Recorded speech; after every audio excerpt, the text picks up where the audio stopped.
वही दादू साहब के टाइम की बात है। पिता नाम का डाकू था, दादू साहब के पास चला गया, डाके डालता था। जब दादू साहब के सत्संग सुने, बातें सुनी, बाणी सुनी, ज्ञान और विवेक जाग गया उनका। पिछले संस्कार थे, कोई अच्छे कर्म थे उनका। जब वो ज्ञान जागा, सब कुछ छोड़ के डाकुओं से कह दिया मैं डाका नहीं डालूंगा। बोला अरे गलत है, अपना काम कैसे चला, बस कुछ भी हो मैं नहीं जाऊंगा। अब दादू साहब का मैंने प्रण कर लिया, वचन ले लिया, गुरु से मैंने जाके आशीर्वाद प्राप्त कर लिया, अब मेरे अंदर बदलाव नहीं आ सकता। बोला बदल जाएगा। बोला गगन जमन उल्टी चले और पश्चिम उगे भान। पिता चोरी ना करे, गुरु दादू की आन कि पिता अब चोरी नहीं करेगा।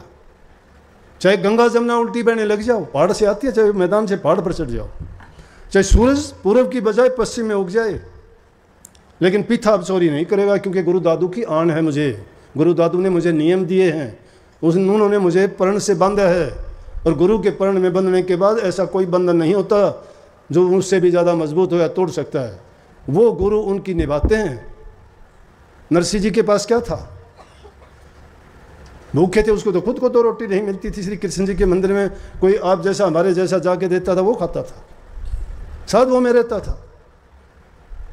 लेकिन जब हाथ भरने की जरूरत पड़ी, जब बेटी ने दिया, दुनियादारों ने ताना दिया, जिसके हृदय में था, जिसकी शरण में था, उसने उसकी लाज रखनी थी। उनकी बिगड़ी संवारी के नहीं संवारी, कैसे संवारी, ऐसी संवारी दुनियादारी के लोग देखते रह गए। उसी नरसिंह जी के पैर पकड़े, उसी नरसिंह जी को बैठने के लिए जगह नहीं दी, एक टूटी छान बता दी कि वहाँ रोक दे उनको, क्या है मोटा है, हमारे रिश्तेदारों में उनमें देखेंगे तो लाज लगेगी हमें, क्या बात देगा ये।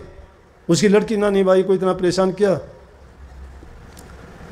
गाड़ी देने नहीं दी किसी ने, कहने लगे अरे कोई गाड़ी दे दो बात भराऊँ। बोला कि तेरे को भिखारी को कौन देगा। किसी एक जमींदार ने बोला टूटी फूटी थी, बोला ये ले जा। बोला बैल नहीं है, बूढ़े से बैल किसी ने दे दिए कि मरेंगे मर जाएंगे, दे दो नरसिंह। अच्छा टूटी गाड़ी है, बैल भी बूढ़े हैं, अपने आप ना परेशान हो जाएगा। लेकिन वो तो गाड़ी लेके चलता, श्री कृष्ण जी वहीं साथ साथ हो लेते, दूर थे ही नहीं। भक्तों का साथ निभाते हैं, वो हमेशा साथ होते हैं। और क्या कहता है श्री कृष्ण जी, प्रार्थना करता है उसे साधु से, उसी नरसिंह जी से कहता है, गाड़ी आड़े मन बिठा ले रे कब गाड़ी डाट भगत में हार लिया। क्या कह के उनका साथ लेने के लिए बोले अरे कहाँ बिठा लूँ, पहले टूटी फूटी पड़ी, हम 4-5 साधु इसमें बैठे हैं, वो एक कभी कोई गिरता है, कभी कोई नीचे उतरता है, कोई धक्का लगाता है, ये नहीं चलती। बोला मैं भी आपके साथ चल लूँगा। क्यों? कि उन्होंने उसको मदद करनी थी, उनकी बिगड़ी को संभालनी थी। वो लकड़ी वाली गाड़ी नहीं, जीवन की गाड़ी को संभालना था। मिनटों में उस गाड़ी को अंजार शहर में पहुंचाना था, और वहां जाके समय पर उनकी लाज बचाना। चाहे कलयुग हो चाहे सतयुग हो, वो हमेशा सर्वशक्तिमान आपके साथ है। हमने अपने विचारों की गंदगी के कारण, हमारे पाप कर्मों के कारण, हमारे घटिया सोच के कारण उनको दूर कर दिया है। वो हमेशा थे, हैं और रहेंगे, उनके बिना है ही नहीं। सृष्टि उन्हीं से रची हुई है, वही सृष्टि है। रोम रोम में कण कण में बसने वाले हैं, और उनका रास्ता सत्संगों में ही मिलता दिखता है और सुझाते हैं। लेकिन वो मूर्ख लोग हैं जो उसे माया के चश्मे लगा के अंधे हुए बैठे हैं, जिनको ज्ञान नहीं, समझ नहीं, जिनका काम रात दिन निंदा करना, चुगली करना, बुराइयां करना, पाप कर्म करना। अपने मन को, अपने कर्मों को तो लगा दिया इन चीज़ों में, दुष्ट कर्मों में, और फिर वो भक्ति कहाँ से उनके पल्ले भक्ति आ जाएगी। पाखंडों में लगा दिया, लूट खसूट में लग गए, चाहे गुरु हो चाहे चेला हो। धर्म के नाम पर ठगाबगी शुरू कर दी लोगों ने, भोले जीवों को लूटना शुरू कर दिया। हर तरह से लूटते हैं, तन से भी लूटते हैं, मन से भी और उनको धन से भी। भोले जीव में बेचारे फंस जाते हैं। क्या क्या कह के कि इन आडम्बरों ने, कभी तो झूठे आडम्बरों ने इनको डराया, अब ये नया पाखंड और चल गया, गुरु बन गए दुनिया भर के। पता ही नहीं गुरु का कि सर्टिफिकेट है किसी के पास तो गुरु है, जिसके पल्ले कुछ है ही नहीं, जिनका जीवन कुछ नहीं है, क्या किस चीज़ का गुरु है वो? गुरु बन गए। महाराज इसका गुरु था, हमारा गुरु चले गए, अब चादर इसने उठा दी, वो गुरु हो गया। गुरु चादर तो बन गए, गुरु सपने में बन गए। बोला सपना में आया था गुरु, बोला तू गुरु बन गया है, तू गुरुवाई करा कर।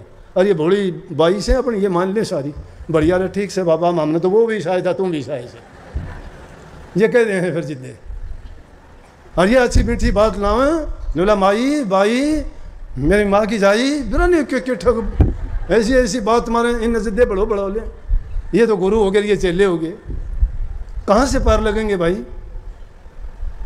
वो टूटी गाड़ी ये कुकर पार लगा देंगे। इसलिए सच्चाई का रास्ता जो तुम्हें दिखाता है, अगर तुम्हें गलत बात बताता है उस गुरु को छोड़ने में देर ना करियो, नहीं डूब जाओगे। ओछे गुरु की संग को छोड़ने में देर नहीं करनी चाहिए, नहीं तो अकाज हो जाएगा। टाइम बड़ा बहुमूल्य है, टाइम की कदर करो, समय पर सारे काम करो, अच्छे और सच्चे बन के रहो, ऐसे पाखंडी गुरुओं से बच के रहो, उनसे अच्छे तुम्हारे घर में रहो। पूजा अपने माँ बाप की करो, अपनी सास ससुर की करो, सबसे बड़े देवता हैं।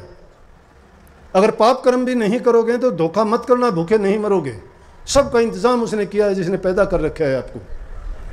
सच्चाई के रास्ते पे चलना सीखो, अपनी इच्छाओं को इतना ना बढ़ा लो कि जिसके कारण तुम नहीं देखते लोग धन जोड़ते हैं लूट से, कसूट से, भ्रष्टाचार से, रिश्वतखोरी से, और फिर उनका हाल क्या होता है? गाड़ी की गाड़ी नोटों की भरते हैं, बताओ आग लगाएंगे उसको। कहाँ गए वो नोट?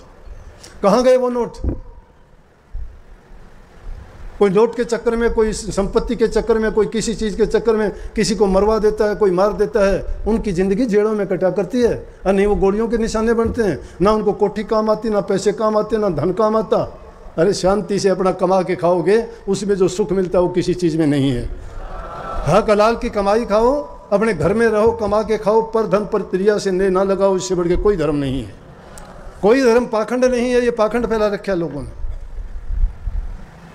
लेकिन हाँ ये है कि जो इंसान अच्छा करता है, जो इंसान अच्छा करता है उसका बुरा ज़रूर कर देंगे। मैं ऐसी वैसी बात नहीं बताता, मैं बात बहुत सोच समझ के बोलता हूँ। मैं भुगत भोगी हूँ, मैंने ज़िंदगी में बहुत कटु अनुभव किए हैं, बहुत कुछ देखा है। दिल की पीड़ा मैं बता तो नहीं सकता, लेकिन इशारे में ज़रूर कह देता हूँ। वो इसलिए बताता हूँ कि ताकि सतर्क हो जाओ। मैंने तो भोगे हैं, लेकिन तुम अगर उन बातों को समझ जाओगे तो शायद आपको वो दुख ना सहन करना पड़े। इसीलिए महापुरुषों ने कही ना, बुरी संगति से तो इंसान अकेला भला। दुष्ट आदमी दुष्टता नहीं छोड़ेगा, ये मैं बता दूं। चाहे कितना भी उसको कर लेना, वो अपना रूप दिखा देंगे। उनके अंदर वो गुण है, उनके गुण भरा हुआ है, उनकी नींव में कमी है। नेकी के रास्ते पे चलोगे, अच्छा करोगे, भला कभी ऐसा। इसीलिए पुराने ज़माने में देखते थे, बोले कि धन का हीना बेशक देखो, कुल का हीना मत देखना। भक्ति का रास्ता सच्चाई का रास्ता है, नेक नीति का रास्ता है, ये सत्य का रास्ता है। सत्य का जो पालन करते हैं, जिनके दिल में दया धर्म है, जिनके दिलों में प्रेम है, जो किसी को दुख और कष्ट नहीं देना चाहते, और अब जिसको भी दुख देते हैं तो ये सोच लेना चाहिए कि क्या इस पीड़ा को मैं बर्दाश्त कर सकता हूँ। अगर नहीं कर सकते तो तुम किसी को पीड़ा ना दो।